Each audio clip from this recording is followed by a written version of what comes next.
Good morning. Now we are going to discuss customer of a bank. So who is a customer of a bank? According to the old view, as explained by Sir John Paget, to constitute a customer, there must be some recognizable course of habit of dealing in the nature of regular banking business.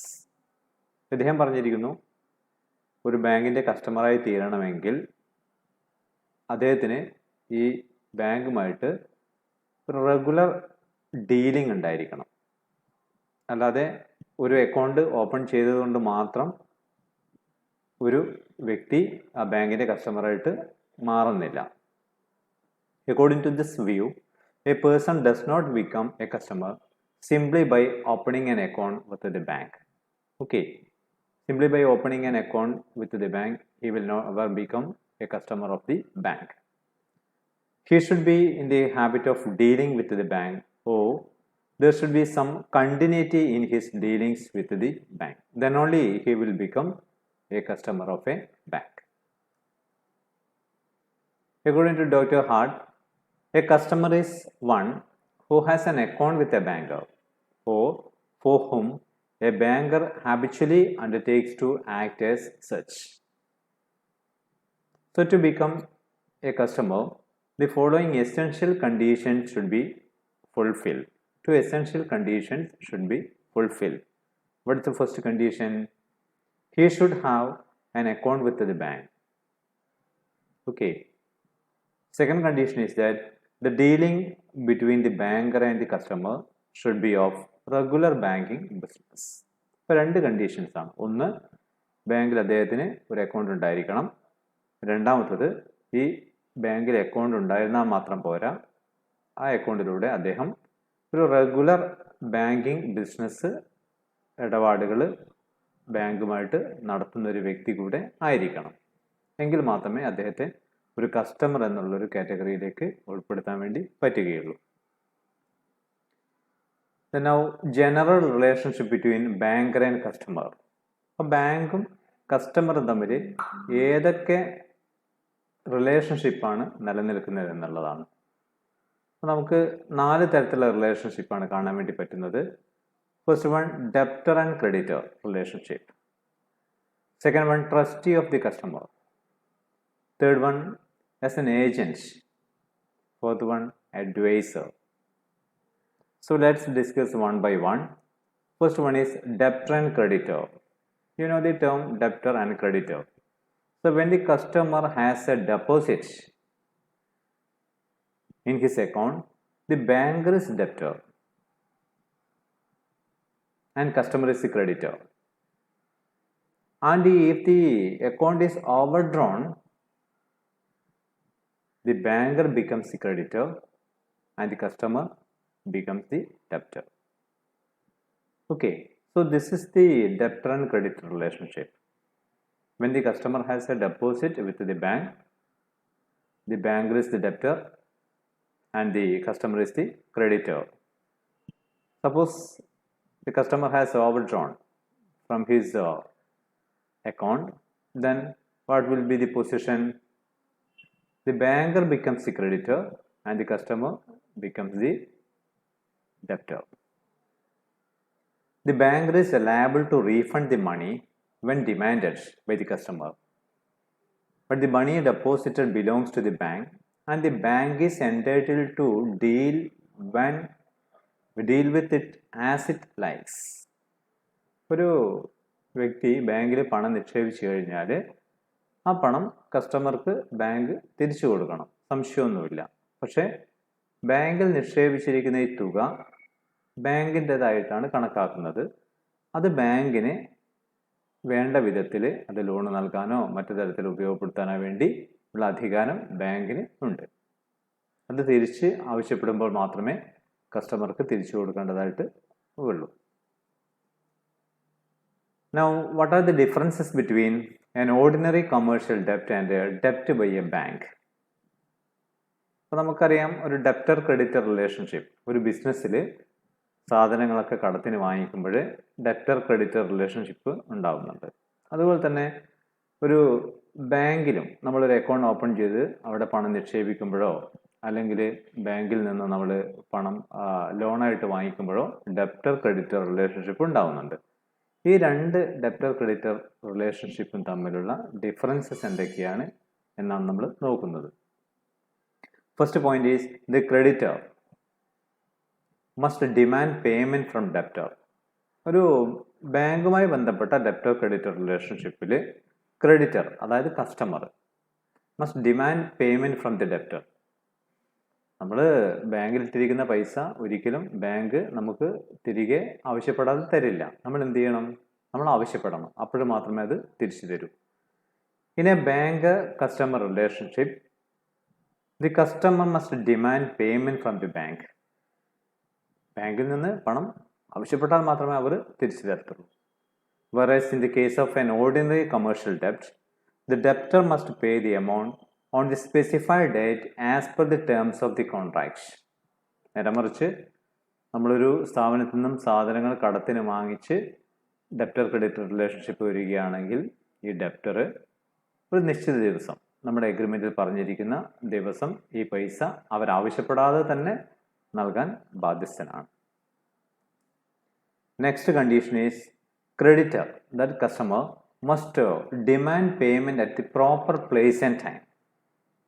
ഒരു banking ഇടപാടാണെങ്കിൽ നമ്മുടെ creditor, നമ്മൾ പണം നിക്ഷേപിച്ചിരിക്കുന്ന ഒരു വ്യക്തി ബാങ്കിൻ്റെ മാനേജറെ വഴിയിൽ വെച്ച് കാണുമ്പോൾ ഞാൻ ബാങ്കിൽ പണം ഇട്ടിട്ടുണ്ട്, ആ പണം ഇപ്പം തരണം എന്ന് പറയാൻ പറ്റില്ല. അത് പ്രോപ്പർ പ്ലേസിലും പ്രോപ്പർ ടൈമിലും മാത്രം, അതായത് ആ ബാങ്കിൻ്റെ ബ്രാഞ്ചിൽ തന്നെ നേരിട്ട് പോയിട്ട് ബാങ്കിൻ്റെ വർക്കിംഗ് ടൈമിൽ തന്നെ പോയിട്ട് ആവശ്യപ്പെടേണ്ടതായിട്ട് വരും. A proper place means the office or branch of bank in which the customer has an account. A bank may have many branches but the customer can demand payment only from the office or branch where he has an account. അല്ലേ, ബാങ്കിന് ഒരുപാട് branches ഉണ്ടാവും. പക്ഷെ നമ്മൾ എവിടെയാണോ പണം നിക്ഷേപിച്ചിരിക്കുന്നത് ആ ബാങ്കിലെ ആ ബ്രാഞ്ചിൽ തന്നെ പോയിട്ട് നമ്മൾ വിഡ്രോ ചെയ്യാൻ വേണ്ടി പറ്റുകയുള്ളൂ. But in the case of ordinary commercial debt, there are no such conditions or restrictions. ഒരു സാധാരണ കമേഴ്ഷ്യൽ ഡെപ്റ്റിൻ്റെ കേസിൽ അങ്ങനെയല്ല. നമുക്കിപ്പം ഏതെങ്കിലും ഒരു ബിസിനസ്സുകാരന് പണം തരാനുണ്ട്, അപ്പോൾ വേണമെങ്കിൽ നമ്മളൊരു ഏതെങ്കിലും ഒരു ഫംഗ്ഷനിൽ വെച്ചിട്ട് അദ്ദേഹത്തെ കാണുകയാണെങ്കിൽ അദ്ദേഹത്തിന് ആ പണം ആ സമയത്ത് വേണമെങ്കിൽ തിരിച്ചേൽപ്പിക്കാനൊക്കെ വേണമെങ്കിൽ പറ്റും. Third one, the creditor, that means customer must demand from the debtor in A proper manor. അപ്പോൾ ബാങ്കിൽ നിന്നും നിക്ഷേപിച്ചിരിക്കുന്ന തുക നമ്മൾ പോയിട്ട് എൻ്റെ പണം വേണമെന്ന് വാക്കാൽ പറഞ്ഞാൽ അവർ തിരിച്ചു തരില്ല. അതിനൊരു പ്രത്യേക രീതിയുണ്ട്, ആ രീതിയിൽ തന്നെ ആവശ്യപ്പെടണം. The customer can demand payment from the bank only in the manner prescribed with the rules of the bank or in accordance with usage. ബാങ്കിൻ്റെ റൂൾസ് പ്രകാരം അല്ലെങ്കിൽ നമ്മൾ കുറേ കാലമായിട്ട് തുടരുന്നൊരു രീതിയുണ്ട്, ആ രീതിയിൽ തന്നെ ആവശ്യപ്പെടണം. Usually deposits are withdrawable by checks, draft, orders or otherwise. നമുക്ക് ബാങ്കിൽ നിന്ന് പണം പിൻവലിക്കാൻ ചെക്ക് കൊടുത്തുകൊണ്ട് പണം പിൻവലിക്കാം, ഡ്രാഫ്റ്റിലൂടെ പണം പിൻവലിക്കാം, മറ്റുള്ള ഓർഡേഴ്സിലൂടെ പിൻവലിക്കാം, ഒരു വിഡ്രോവൽ ഫോം ഫില്ല് ചെയ്തുകൊണ്ട് പിൻവലിക്കാം. ഈ രീതിയിലൊക്കെ പിൻവലിക്കാൻ വേണ്ടി പറ്റുകയുള്ളൂ. നെക്സ്റ്റ് റിലേഷൻഷിപ്പാണ് trustee of customer. In the case of securities and variables deposited in a bank for safe custody, the possession of banker is that of a trustee, and he is liable to return them to the customer when demanded. അപ്പോൾ നമ്മുടെ കയ്യിലുള്ള വിലപിടിപ്പുള്ള സെക്യൂരിറ്റീസും valuable ആയിട്ടുള്ള മറ്റ് ഗോൾഡും അതുപോലുള്ള കാര്യങ്ങളൊക്കെ നമ്മൾ പലപ്പോഴും ബാങ്കിൽ സേഫ് കസ്റ്റഡിയിൽ ഡെപ്പോസിറ്റ് ചെയ്യാറുണ്ട്. ഓക്കെ, അപ്പം അങ്ങനെ ഉണ്ടാകുമ്പോൾ ബാങ്കിൻ്റെ പൊസിഷൻ ഒരിക്കലും ഡെപ്റ്റർ അല്ല ക്രെഡിറ്റർ എന്നുള്ളതല്ല, മറിച്ച് ബാങ്കറുടെ ഒരു പൊസിഷൻ ട്രസ്റ്റി എന്നുള്ളതാണ്. ഓക്കെ, അപ്പോൾ ഇങ്ങനെ നമ്മൾ സേഫ് കസ്റ്റഡിയിൽ വെച്ചിരിക്കുന്ന സാധനങ്ങൾ ഇത് കസ്റ്റമർ ആവശ്യപ്പെടുന്ന സമയത്ത് അത് തിരിച്ചു തരാൻ ബാങ്കിന് ബാധ്യതയുണ്ട്. When money is deposited in the bank with the instruction to retain it till further orders, the banker will be considered as a trustee for the funds and not as a debtor. ചിലപ്പോൾ നമ്മൾ പണം ബാങ്കിൽ നിക്ഷേപിക്കും, അതിൻ്റെ കൂടെ ഒരു instruction കൂടെ നൽകും, ഈ പണം ഇപ്പോഴൊന്നും തിരിച്ചു തരണ്ട, ഇന്നൊരാവശ്യത്തിന് വേണ്ടിയിട്ടാണ് വെച്ചിരിക്കുന്നത്, അത് ഇന്ന സമയത്ത് മാത്രം ഇന്ന ആവശ്യത്തിന് വേണ്ടി തിരിച്ചു തരണം എന്ന് പറഞ്ഞുകൊണ്ട് സൂക്ഷിച്ചിരിക്കുകയാണ്. ആ സമയത്ത് ബാങ്കറും കസ്റ്റമറും തമ്മിലുള്ള റിലേഷൻഷിപ്പ് ഡെപ്റ്റർ ക്രെഡിറ്റർ അല്ല, മറിച്ച് ട്രസ്റ്റി ബെനഫിഷ്യറി എന്നുള്ള റിലേഷൻഷിപ്പ് ആയിരിക്കും ഉണ്ടാവുക. ബാങ്കർ ട്രസ്റ്റി ആയിരിക്കും, ഈ കസ്റ്റമർ ബെനിഫിഷ്യറിയും ആയിരിക്കും. Okay. Next one, as an agent. പലപ്പോഴും ഒരു ഏജൻ്റായിട്ട് ബാങ്ക് വർക്ക് ചെയ്യാറുണ്ട്. A banker undertakes to perform many services for the customers, as such, buying and selling securities on his behalf. എപ്പോഴൊക്കെയാണ് ഒരു ഏജൻ്റായിട്ട് work ചെയ്യുന്നത് bank? കസ്റ്റമറുടെ നമുക്ക് വേണ്ടിയിട്ട്, കസ്റ്റമർക്ക് വേണ്ടിയിട്ട് സെക്യൂരിറ്റീസ് വാങ്ങിക്കുന്നു, ബാങ്ക് വാങ്ങിച്ചിട്ട് നമുക്ക് തരുന്നു. Collection of cheques, dividends, bills or promissory notes on his behalf. കസ്റ്റമറുടെ ചെക്ക് കളക്ട് ചെയ്തിരുന്നു, ഡിവിഡൻഡ് കളക്ട് ചെയ്തിരുന്നു, ബില്ല് കളക്ട് ചെയ്തിരുന്നു, പ്രോമിസറി നോട്ടിൻ്റെ തുക കളക്ട് ചെയ്തിരുന്നു, ഇങ്ങനെയൊക്കെയുള്ള സാഹചര്യങ്ങൾ. In the performance of all these functions, the banker acts as an agent of the customer. Okay. Advisor. Banker also advise customers on their investments in the shares and debentures of joint stock companies and other securities. Bank പലതരത്തിലുള്ള അഡ്വൈസുകൾ, ബാങ്കുകൾ പൊതുവെ എക്സ്പേർട്ടായിട്ടുള്ള financial അഡ്വൈസേഴ്സാണ്. നമ്മൾ ഷെയറുകളോ ഡിബഞ്ചറുകളോ ഒക്കെ വാങ്ങിക്കുമ്പോൾ അല്ലെങ്കിൽ മറ്റു തരത്തിലുള്ള business പ്രവർത്തനങ്ങളിലൊക്കെ ഏർപ്പെടുന്ന സമയത്ത് ബാങ്കിനോട് പലപ്പോഴും ഉപദേശം തേടാറുണ്ട്. അപ്പം അത്തരം സാഹചര്യങ്ങളിൽ ബാങ്കറുടെ ഒരു പൊസിഷൻ എന്ന് പറയുന്നത് അഡ്വൈസർ എന്നുള്ളതാണ്. Then now, special relationship. The special relation between banker and customer takes the form of obligations of banker and rights of a banker. അപ്പോൾ ബാങ്കറും കസ്റ്റമറും തമ്മിലുള്ള ജനറൽ റിലേഷൻഷിപ്പാണ് നേരത്തെ പറഞ്ഞത്. ഇനി സ്പെഷ്യൽ റിലേഷൻഷിപ്പ്. സ്പെഷ്യൽ റിലേഷൻഷിപ്പ് രണ്ട് കാര്യങ്ങളിൽ നിന്നാണ് ഉണ്ടാവുന്നത്. ഒന്ന് ബാങ്കിൻ്റെ ഒബ്ലിഗേഷൻസിൽ നിന്നും, മറ്റൊന്ന് ബാങ്കിൻ്റെ റൈറ്റ്സിൽ നിന്നും. നമുക്കതോരോന്നും നോക്കാം. First one, obligations of a banker. എന്തൊക്കെ ഒബ്ലിഗേഷൻസ് ആണ് ഉള്ളത്? First one, bankers obligation to honour cheques. ഒരു കസ്റ്റമർ ബാങ്കിൽ അക്കൗണ്ട് ഓപ്പൺ ചെയ്തു, അക്കൗണ്ടിൽ ആവശ്യത്തിന് തുകയുണ്ട്. ആ സമയത്ത് ആ തുക പിൻവലിക്കാൻ വേണ്ടി ചെക്ക് എഴുതി കൊടുക്കുകയാണെങ്കിൽ ആ ചെക്കിൻ്റെ പണം നൽകുവാനുള്ള ഉത്തരവാദിത്തം ബാങ്കിനുണ്ട്. Banker's obligation to honour cheques. A banker is under statutory obligation to honor the check drawn by a customer so long as his balance is sufficient, provided that the check are presented within a reasonable time. അതായത് ഈ check എഴുതിയിരിക്കുന്ന വ്യക്തിയുടെ അക്കൗണ്ടിൽ ആവശ്യമായിരിക്കുന്ന തുക ഉണ്ടെങ്കിൽ, അതുപോലെ തന്നെ ഈ ചെക്ക് ഒരു നിശ്ചിത കാലാവധിക്കുള്ളിൽ, സാധാരണ ഇതിൽ 3 മാസമാണ് ചെക്കിൻ്റെ കാലാവധി, അതിനുള്ളിൽ പ്രസൻറ്റ് ചെയ്യുകയും അയാളുടെ അക്കൗണ്ടിൽ ആവശ്യത്തിന് പണം ഉണ്ട് എന്ന് ഉണ്ടെങ്കിൽ തീർച്ചയായിട്ടും ഈ ചെക്കിൻ്റെ പണം നൽകുവാനുള്ള ഉത്തരവാദിത്തം ബാങ്കിന് ഉണ്ട്. Sufficient fund. എന്താണ് സഫിഷ്യൻറ്റ് ഫണ്ട് എന്നുകൊണ്ട് ഉദ്ദേശിക്കുന്നത്? Bank's obligation to honour the customer's cheques will arise only when the banker has customer's funds at least equal to the amount of the cheque. അപ്പോൾ നമ്മുടെ അക്കൗണ്ടിൽ ഒരു 10,000 രൂപയുണ്ട്, നമ്മൾ എഴുതി കൊടുക്കുന്ന ഒരു ചെക്ക് ഒരു 8,000 റുപ്പീസിൻ്റെതാണ്. അപ്പോൾ തീർച്ചയായിട്ടും സഫിഷ്യൻറ്റ് ഫണ്ട് അവിടെ ഉണ്ട്. അപ്പോൾ ആവശ്യത്തിന് ഫണ്ട് ഉണ്ടെങ്കിൽ ചെക്ക് മാറാനുള്ള ഉത്തരവാദിത്വം ബാങ്കിന് ഉണ്ട്. If the balance in the account of the customer is not sufficient to make the payment on the cheque presented, the banker is under no obligation to make the part payment of the cheque. നേരെ മറിച്ച് ബാങ്കിൽ 10,000 രൂപയാണുള്ളത്, നമ്മളൊരു 15,000 രൂപയുടെ ഒരു check എഴുതി കൊടുത്തു. അപ്പോൾ നമ്മുടെ ഒരു 10,000 റുപ്പീസ് ബാങ്കിൽ ഉണ്ടല്ലോ. അപ്പം 15,000 രൂപയുടെ ചെക്ക് കൊടുത്തിട്ട് അതിൽ 10,000 രൂപ ബാങ്കിൽ ഉള്ളത് മാത്രം കൊടുക്കാൻ ഒരിക്കലും പറ്റൂല. ഫുൾ എമൗണ്ട് ഉണ്ടെങ്കിൽ മാത്രമേ ചെക്ക് ഓണർ ചെയ്യേണ്ട ആവശ്യമുള്ളൂ. 15,000 രൂപയുടെ ചെക്ക് മാറണമെങ്കിൽ മിനിമം 15,000 രൂപ ബാങ്കിൽ ഉണ്ടായിരിക്കണം, അല്ലെങ്കിൽ അതിൽ കൂടുതൽ ഉണ്ടായിരിക്കണം. എങ്കിൽ മാത്രമേ ആ ചെക്ക് മാറിക്കൊടുക്കേണ്ടതായിട്ട് ഉള്ളൂ. Applicability of funds. A customer may have several accounts in a particular bank in his various capacities. It is essential that the account on which a check has been drawn must have sufficient balance to honor the check. ഒരു കസ്റ്റമർക്ക് ഒരു ബാങ്കിൽ കുറേ അക്കൗണ്ടുകൾ ഉണ്ടാവും, പല കപ്പാസിറ്റിയിലും. ഇപ്പോൾ ഒരു വ്യക്തിക്ക് ഒരു ഇൻഡിവിജ്വൽ എന്നുള്ള രീതിയിൽ ഒരു അക്കൗണ്ട് ഉണ്ടാവും, അയാൾ ഒരു പാർട്ട്ണർഷിപ്പ് സ്ഥാപനത്തിൽ പാർട്ട്ണറായിട്ടുണ്ടെങ്കിൽ പാർട്ട്ണർ എന്നുള്ള രീതിയിൽ ഉണ്ടാവും. ഇനി അയാളും അയാളുടെ വൈഫും കൂടിയിട്ട് ഒരു ജോയിൻ്റ് അക്കൗണ്ട് ഉണ്ടാവും ചിലപ്പോൾ. അപ്പോൾ അങ്ങനെ 4-5 കപ്പാസിറ്റിയിൽ അദ്ദേഹത്തിന് ബാങ്കിൽ അക്കൗണ്ട് ഉണ്ടാവും.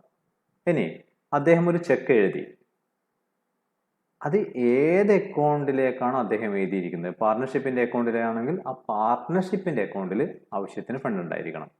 ഇനി അദ്ദേഹം ഒരു വ്യക്തി എന്നുള്ള നിലയിൽ അദ്ദേഹത്തിൻ്റെ വ്യക്തി എന്നുള്ള രീതിയിൽ സൂക്ഷിച്ചിരിക്കുന്ന അക്കൗണ്ടിലേക്കാണ് ചെക്ക് എഴുതിയിരിക്കുന്നതെങ്കിൽ ആ അക്കൗണ്ടിൽ പണമുണ്ടെങ്കിൽ മാത്രമേ ആ ചെക്ക് മാറിക്കൊടുക്കാൻ പാടുള്ളൂ.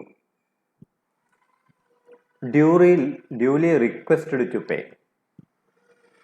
അപ്പോൾ ബാങ്കിനോട് ഡ്യൂലി റിക്വസ്റ്റ് ചെയ്യണം പൈസ കൊടുക്കാൻ വേണ്ടിയിട്ട്. The banker is bound to pay the money demanded if the check is complete in all respects and presented during banking hours.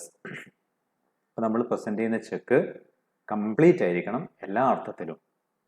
അതുപോലെ തന്നെ ബാങ്കിങ് അവേഴ്സിൽ പ്രസൻറ്റ് ചെയ്യണം. അപ്പോൾ ബാങ്കിങ് അവേഴ്സ് എന്ന് പറയുമ്പോൾ രാവിലെ 10 മണി മുതൽ ഒരു 3:30 വരെ അല്ല 4 മണി വരെയുള്ള സമയം.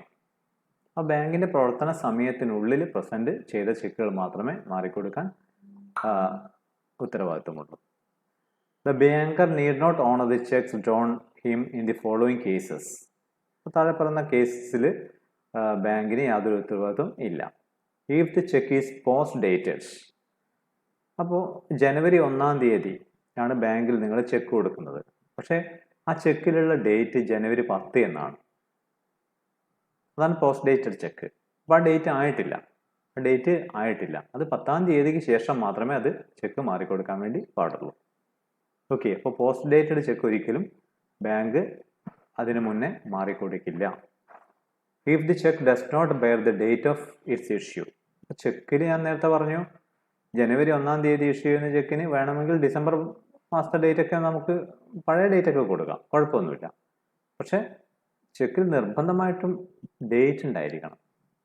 If the cheque is not signed by all the joint account holders in case of joint account. ഒരു വ്യക്തിയാണ് കൊടുക്കുന്നതെങ്കിൽ അദ്ദേഹത്തിന് സിഗ്നേച്ചർ ഉണ്ടായിരിക്കണം. ഇനി 2 പേർ ചേർന്നുള്ള ഒരു അക്കൗണ്ടിലേക്കാണ് ചെക്ക് കൊടുക്കുന്നതെങ്കിൽ 2 പേരുടെയും എന്തുണ്ടായിരിക്കണം, സിഗ്നേച്ചർ ഉണ്ടായിരിക്കണം. Presented within A reasonable time. A cheque must be presented within A reasonable time. In India a cheque becomes stale only if it is not presented within 3 months of its issue. ഒരു check നമുക്ക് ഇന്നത്തെ date വെച്ചിട്ട് അല്ലെങ്കിൽ ജനുവരി 1-ാം തീയതിത്തെ date വെച്ച് ഇട്ടിരിക്കുന്ന check ജനുവരി മാസം, ഫെബ്രുവരി മാസം, March മാസം അവസാനം വരെ നമുക്ക് ബാങ്കിൽ കൊണ്ടുപോയിട്ട് പണം വാങ്ങിക്കാം. അതിനുശേഷം പറ്റില്ല. 3 മാസമാണ് ഇന്ത്യയിൽ ഒരു ചെക്കിൻ്റെ കാലാവധി. അത് കഴിഞ്ഞാൽ അത്തരം ചെക്കുകൾ നമ്മൾ സ്റ്റേൽ ചെക്ക് എന്നാണ് വിളിക്കുന്നത്. ഓക്കെ. No garnishing order. ഒരു ചെക്ക് മാറിക്കിട്ടണമെങ്കിൽ ഗാർണിഷിംഗ് ഓർഡർ ഉണ്ടായിരിക്കരുത്. ഇപ്പം എന്താണ് ഗാർണിഷിംഗ് ഓർഡർ എന്ന് നമുക്ക് നോക്കാം. A banker's obligation to honour a customer's cheque is extinguished on receipt of a court order known as garnishing order. അപ്പോൾ ഗാർണിഷിംഗ് ഓർഡർ ആര് കൊടുക്കുന്നതാണ്? ഒരു ബാങ്കിന് കോടതിയിൽ നിന്ന് ലഭിക്കുന്നതാണ്. എന്താ അതിൽ പറയുന്നത്? ഈ അക്കൗണ്ടിൽ ഇനി ചെക്കുകളൊന്നും മാറിക്കൊടുക്കാൻ പാടില്ല എന്ന് പറഞ്ഞുകൊണ്ട് കോടതി നൽകുന്ന ഒരു ഓർഡറാണ്. Okay. A garnishing order is an order of a court to a bank prohibiting it from making any payment from the customer's account. എന്താ garnishing order? It's an order of a court to a bank prohibiting it from making any payment from the customer's account. ഈ കസ്റ്റമറുടെ അക്കൗണ്ടിൽ നിന്നും ഇനി പണം ആർക്കും കൊടുക്കാൻ പാടില്ല എന്ന് പറഞ്ഞുകൊണ്ട് ഒരു ബാങ്കിന് കോടതി ഇഷ്യൂ ചെയ്യുന്ന ഒരു ഓർഡറാണ് garnishing order. It is issued in 2 parts. 2 ഭാഗമായിട്ടാണ് ഗാർണിഷിംഗ് ഓർഡർ ഇഷ്യൂ ചെയ്യുന്നത്. ഇൻ ദി ഫസ്റ്റ് പാർട്ട് അതിനെ നമ്മൾ ഓർഡർ നെസി എന്നാണ് അറിയപ്പെടുന്നത്. The court directs the banker to stop payment from the account of the customer. അപ്പോൾ ഒന്നാമത്തെ ഭാഗത്തിൽ കോടതി ബാങ്കിനോട് ആവശ്യപ്പെടും, ഇദ്ദേഹത്തിന് എൻ്റെ അക്കൗണ്ടിൽ നിന്നും ഇനി പേയ്മെന്റ് ഒന്നും നടത്താൻ പാടില്ല. This order which is called order nisi also seeks an explanation from the banker as to why the funds in the said account should not be utilized to meet the judgment creditors claim. ഈ ഓർഡറിൽ ഒരു explanation കൂടി ഉണ്ടാവും. അതാണ് from the bank as to why the fund in the said account should not be utilised to meet the judgment creditors claim എന്നുള്ളൊരു explanation കൂടെ കാണാം. On receiving the order NISI, the banker should immediately inform the customer so that the latter may not issue any checks which may be dishonored. ഇങ്ങനെ ഒരു order നിസി കോടതിയിൽ നിന്ന് ലഭിച്ചു കഴിഞ്ഞ ഉടനെ ബാങ്ക് എന്ത് ചെയ്യണം? ഈ അക്കൗണ്ടുള്ള വ്യക്തിയെ അറിയിക്കണം. ഇങ്ങനെ കോടതിയിൽ നിന്നും ഓർഡർ നിസി കിട്ടിയിട്ടുണ്ട്, ഇനി നിങ്ങൾ ചെക്കുകളൊന്നും എഴുതി കഴിഞ്ഞാൽ ഇഷ്യൂ ചെയ്ത് കഴിഞ്ഞാൽ ഞങ്ങൾക്ക് അതിൻ്റെ പൈസ കൊടുക്കാൻ പറ്റില്ല, കോടതി ഉത്തരവ് ഉള്ളത് കാരണം ഇനി പൈസ കൊടുക്കാൻ പറ്റില്ല എന്നുള്ള വിവരം നമ്മൾ കസ്റ്റമറെ അറിയിക്കണം. ഓക്കെ, ചെക്ക് ഇനി എഴുതിയാൽ ആ ചെക്ക് ഡിസോണർ ആവും, പൈസ കൊടുക്കാൻ നമുക്ക് പറ്റില്ല, കോടതി ഉത്തരവുണ്ട് എന്നുള്ള കാര്യം അവരെ അറിയിക്കണം. The second part of the order, which is called order absolute, is the final order, which the entire balance in the account or a specific amount is attached and is to be handed over to the judgment creditor. ശരിക്കും എന്താണ് garnish order പലപ്പോഴും പുറപ്പെടുവിക്കുന്നത്? ഈ വ്യക്തിയിൽ നിന്ന് പൈസ കിട്ടാനുള്ള ഏതെങ്കിലും ആളുകൾ കോടതിയെ സമീപിക്കുകയാണ്, എനിക്ക് തരാനുള്ള പൈസ ഇയാൾ തരുന്നില്ല എന്ന് പറഞ്ഞുകൊണ്ട് കോടതിയെ സമീപിക്കുകയാണ്. അപ്പോഴാണ് ഈ ഗാർണിഷ് ഓർഡർ ഇഷ്യൂ ചെയ്യുന്നത്. അപ്പോൾ ഇനി കോടതി ബാങ്കിനോട് പറയുകയാണ് ഇയാളുടെ അക്കൗണ്ടിലുള്ള പൈസ മുഴുവൻ ജഡ്ജ്മെന്റ് ക്രെഡിറ്ററുടെ അക്കൗണ്ടിലോട്ട് മാറ്റാൻ വേണ്ടിയിട്ട്, അയാൾക്ക് ഹാൻഡ് ഓവർ ചെയ്യാൻ വേണ്ടിയിട്ട് പറയുകയാണ്. ആർക്കാണോ ഈ വ്യക്തി പൈസ കൊടുക്കാനുള്ള അയാൾക്ക് ഹാൻഡ് ഓവർ ചെയ്യാൻ വേണ്ടി ആവശ്യപ്പെടുകയാണ്. After receiving such an order, the banker is bound to pay the ordered amount to the judgment creditor and his liability towards the customer is discharged to that extent.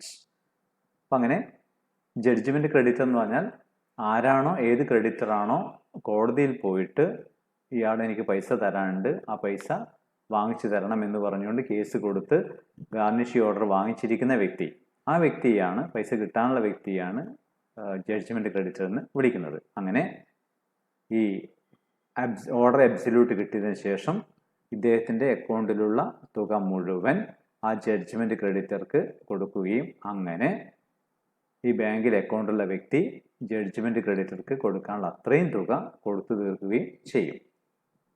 Okay, thank you.